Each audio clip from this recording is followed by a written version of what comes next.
Hey pretties, it's Blair. Today's video is going to be my everyday personal foundation routine that I wear to uni and work and things like that. It does differ a little bit if I'm going out, obviously, but usually I have been using lately Max Face and Body. So I'm going to do like a mini review on that and tell you how I apply it.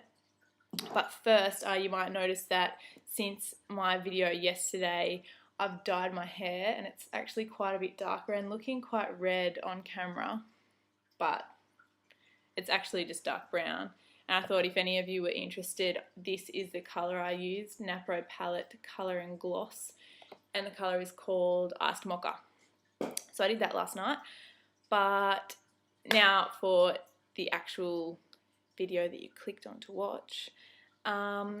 This foundation is amazing. I had wanted this for so long, and it was really difficult for me to get in Australia, so I ordered it from the States. I just absolutely love the way this foundation looks on my skin. I've heard it described as a sheer coverage. I think it's a little bit more than a sheer coverage on me, but it really does let your skin show through, which I like because, as you can see, I've got no makeup on whatsoever now, and I do have quite clear skin. It hasn't always been like that. I've just gotten lucky as I've gotten a bit older and out of that kind of teenage stage. But this is really perfect for me, and the colour I wear is C3, and that colour matches my skin really well. And because it is sheer and not so heavy, you could get away with, I think there's not as many, I could be wrong here, but I don't think there's as many colour options in this as there is in, say, I don't know, Studio Fix Fluid or something like that. But because it's sheer, you can get away with going like a little bit either side of your skin tone, I would assume. So I'm going to put my hair back and show you how that applies. Now, when I first ordered this, I was actually a little bit disappointed because, having waited for it for so long, I didn't know how to apply it properly. So I've tried a few different things, one of which being my Sigma flat top synthetic kabuki, which looks like this. This brush is phenomenal, but not for this foundation, I don't think. I could not figure out how to properly apply this with a brush. The texture of this foundation combined with how a brush applies just didn't seem to work for me. Another one I tried is this Royal & Langnickel complexion brush. This is a brush that I absolutely adore for contouring. It fits right in behind the cheekbone really well. And it is good for some other foundations, but not this one. This is what I use to apply this foundation, and it is absolutely flawless and beautiful. So I'm going to show you that now. Now, also, before I got this, I heard that it was really like runny and almost a bit like watery. I haven't found that at all. I've used other foundations that are the same consistency as this. So as you can see there, it is moving, like it's liquid, but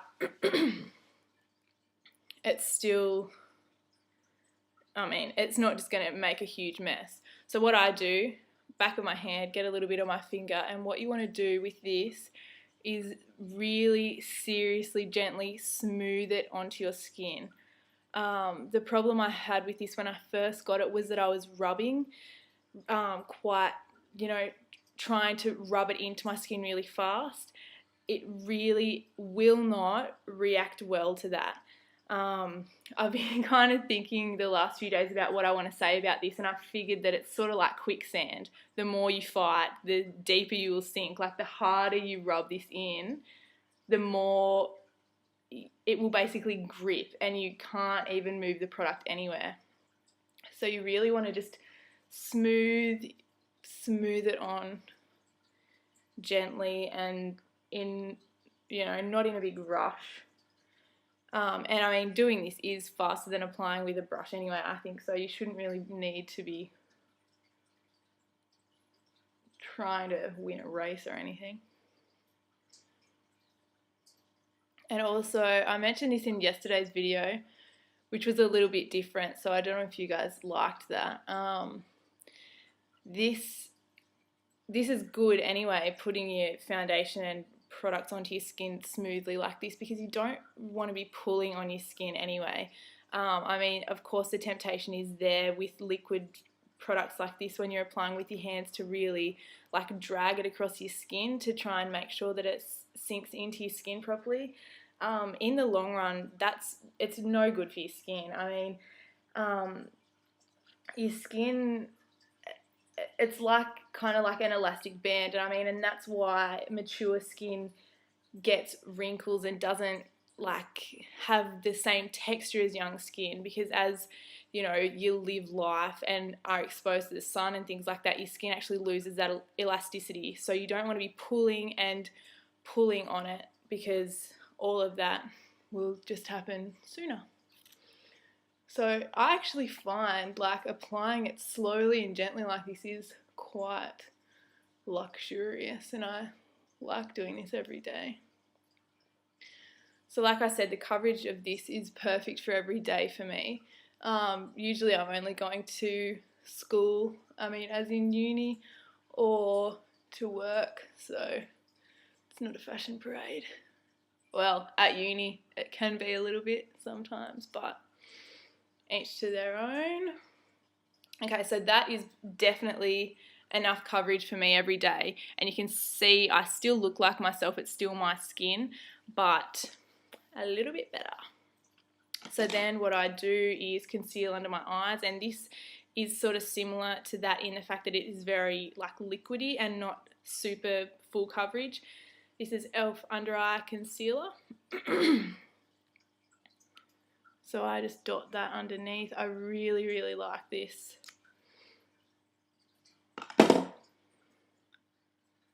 And just for reference, I'm C3 in the face and body, like I said, and in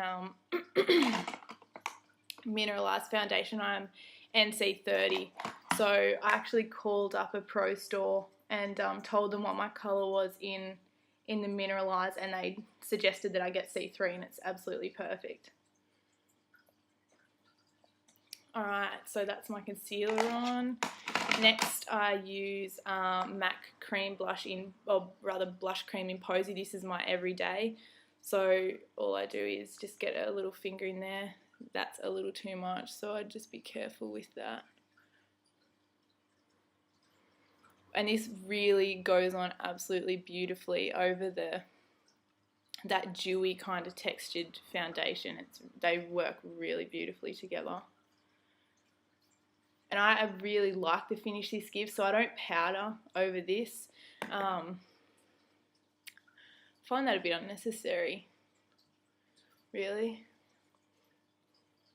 This is how I want my skin to look. I want it to look like my skin and sort of have a bit of reflection going on. I don't want to look like a sheet of flawless airbrushed paper.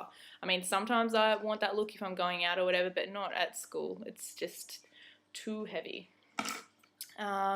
Next I fill in my brows. First I just brush them through with whatever I've got nearby. Alright, I just stopped filming while I did my brows because it's really hard to do in my screen and it's really boring, and I've done it in other videos. So I use my MAC eyebrows in Spiked for that. And then here's another little tip. I don't know if I've done this in another video. Is I've got like little baby hairs at the start of my brows. That's why I fill them in because they're a bit sparse at the front. So this is just an old dark brown mascara. It's not got enough product left in it to use on my eyelashes.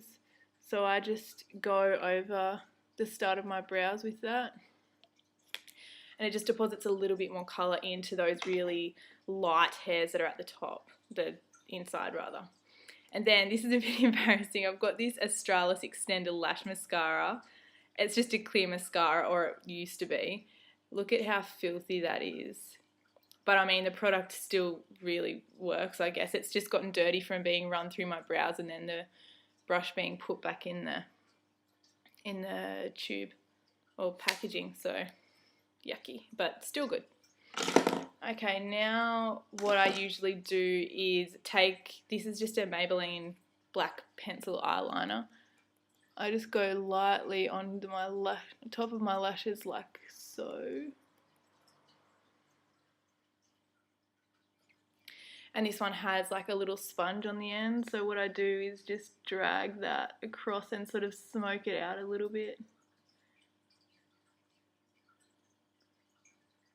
And I'm really not like very precise about this. It just gives a tiny bit of colour to make my lashes look a bit fuller.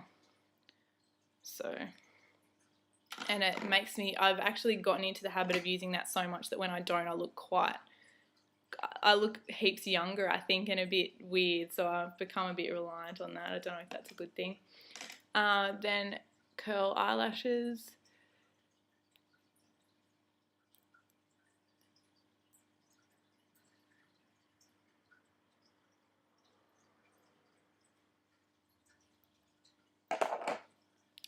And then Rimmel Sexy Curves Mascara. I mentioned in my last video that I really do like this foundation, but I hated the brush, so I've just put a Revlon, Revlon Beyond Natural defining mascara brush in it, which I really like. So, I mean, don't be afraid to mix and match things like that, because if you don't like, I mean, I didn't like the brush, so there was no point in me battling with it. I just put a different one in and threw it out. Threw the other one out, I mean. On the bottom lashes a little bit. Okay, and all I would do after that is good old chapstick. I'm obsessed with lip balms. I also have some Burt's Bees ones, but I really don't think you can beat the taste of that. I just love it. So this is what I look like every day when I go to uni.